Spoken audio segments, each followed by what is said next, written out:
Pour ne rien manquer, abonnez-vous maintenant. Et le Festival de Cannes, nous retrouvons notre patron de presse, René Chiche, est avec nous, notre famous, encore plus famous depuis qu'il est à Cannes. Bonsoir René Chiche, comment ça va ? Bonsoir Cécile, bonsoir Frédéric, comment allez-vous ? Bonsoir René, on se dit que ce soir il y aura un autre gagnant au jeu du qui c'est qui qu'a dit là. Ouais, voilà. C'est qui l'a dit. Déjà il n'y arrive pas à le prononcer. J'arrive pas, moi je sais bien. Allez, le Festival de Cannes officiellement ouvert depuis mardi, pas mal de choses, beaucoup de stars. Oui. Aujourd'hui, si on fait un petit résumé ou un petit... Alors voilà, je vais faire un petit premier résumé rapide des films qui ont un peu marqué le début de cette compétition, en vous disant que ce matin nous avons une pluie épouvantable et que maintenant je suis sur la terrasse des journalistes, le temps est gris mais agréable et j'ai devant moi une magnifique vue du port de Cannes et du Suquet. Merci Rémi André, et on se retrouve dans une heure. Merci Rémi. C'est la météo du jour.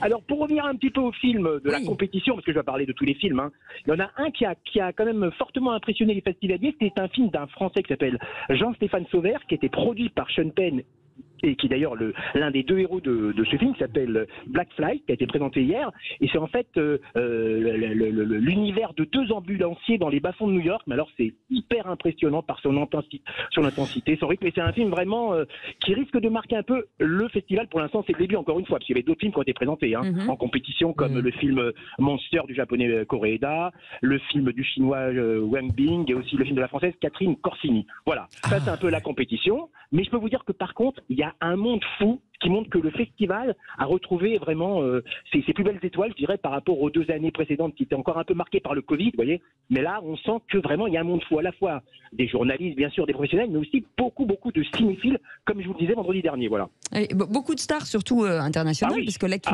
marquent les esprits. Johnny Depp, par exemple.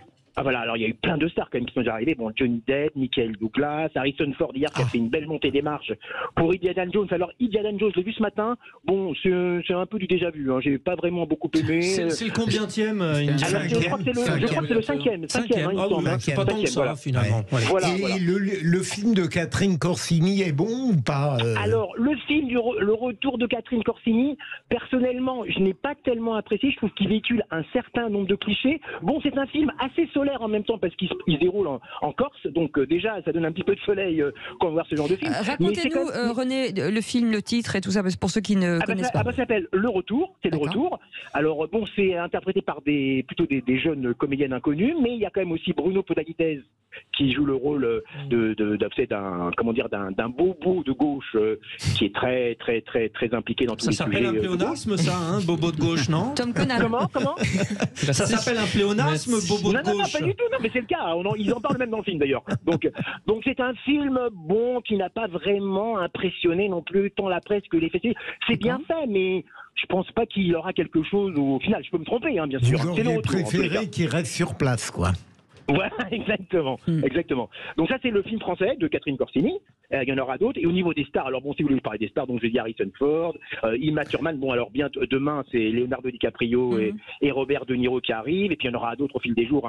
Scarlett Johansson, Tom Hanks, Nathalie Portman, Julianne Moore. Enfin, plein d'autres chez les Français. Virginie Efira, Pierre Ninet, Guillaume Canet. Enfin bon, ça c'est le rendez-vous des stars. Mais bon, voilà. Tom voulait vous poser une question. Oui, bien sûr. Bonjour Tom. Bonjour René. Alors en fait, oui, tu as oublié quelqu'un dans l'appui de stars. Tu as aussi quelqu'un qui s'appelle Célestin Neuvel, qui est un ami à moi que j'embrasse, qui est là-bas, qui est un jeune comédien du cours Florent, mais qui est son premier festival. Voilà, et j'aurais pu être avec lui, mais je préfère être ici.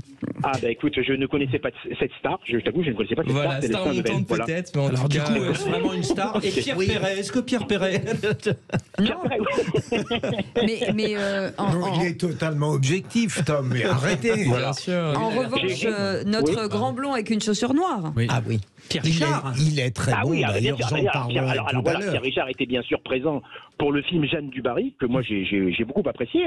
C'est un film d'époque en costume qui est quand même bien fait. Bon, c'est vrai que c'est classique, c'est quand même un récit assez classique, mais le film quand même tient la route et on sent quand même une belle maîtrise de la part de Mai Wen. Franchement, c'est un film qui vaut le déplacement, et Johnny Depp est vraiment aussi assez impressionnant dans le rôle de Louis XV. C'est un film que je recommande, par contre. Par contre, il était hors compétition. Oui, justement, à propos de ce film, René, justement, tu sais, il y a une polémique à propos de Maïwenn parce que justement elle aurait mis en scène Johnny Depp qui a été accusé récemment mais finalement blanchi. Est-ce que cette espèce de polémique elle a rejailli dans le festival au sein des personnes qui ont assisté?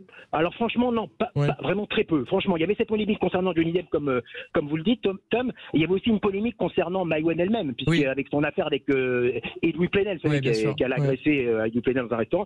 Mais franchement non, on pensait que ça allait créer une sorte de mini scandale comme Cannes les aime, mais finalement non, ça a fait fuite et finalement l'accueil à la fois critique et même du public pour Jeanne du Barry a été plutôt positif. Mais c'est vrai que c'est un film qui fait quand même honneur au cinéma français. C'est un film d'époque en costume, mais c'est un film à la fois populaire, mais en même temps quand même qui a quand même une certaine profondeur et vraiment non, c'est un beau film qui d'ailleurs est sorti en salle d'ailleurs. Et René, on fait un petit pas de côté sur la grogne forcément avec peut-être des manifestations CGT. Oui, alors on craignait ce matin un gros rassemblement. Il a eu lieu devant le Carlton, mais il n'était pas si gros que ça. En fait, c'était un rassemblement devant le Carlton, c'est le Palace de Cannes, à la fois pour lutter contre la réforme des retraites, mais aussi pour des raisons internes au Carlton, c'est-à-dire que les militants CGT protestaient aussi par rapport aux conditions de travail de 100 des salariés de l'hôtel Carlton. Voilà. Donc il y a une manifestation, il y a un rassemblement, il n'y a pas eu trop il n'y a rien eu en fait, il n'y a pas eu de choses violentes, etc. Mais par contre, on a senti dès ce matin que la sécurité avait été renforcée. Mais par contre, comme je vous le disais, Cécile, lundi, vendredi, on craint toujours, par contre, alors là, soit une manifestation importante de la CGT, mais aussi une action dont pour l'instant, on ne sait pas de quoi il s'agira. On attend. Jean-Michel Fauvergue. Oui, il semblerait qu'il y ait eu un objet suspect aussi, une alerte à la bombe qui a un peu déréglé Est-ce que ça s'est ressenti sur le... Alors Jean-Michel, écoute, alors là, pour l'instant, on n'en a pas eu tous les coups, nous. Alors là, non, mais la bombe, c'est René Chiche, mais elle a explosé depuis longtemps. C'est moi, exactement. Le problème, c'est que Jean-Michel, c'est plein de choses que nous ne savons pas. Oui, c'est ça. Il doit même savoir si c'est passé inaperçu, c'est que si c'est passé inaperçu, c'est que le job des policiers a été bien fait et en toute discrétion, ce qui est quand même pas évident. Mais en tout cas, c'est une exclusivité Sud Radio, vous l'avez compris, c'est une information. Oui. Il y a eu un objet suspect. Ah oui, tout à fait, non, parce qu'on n'a rien senti. Et puis il faut connaître que la sécurité. Faites attention quand même. Regardez juste derrière vous là. René Chiche, on n'a rien senti. Ça, écoutez, René, c'est la phrase on vous du laisse jour. Propriétaire de ces paroles. Attention à vos abattis. Oui. Merci beaucoup René Chiche d'avoir été avec nous. Bon festival. On se dit à très bientôt. Absolument.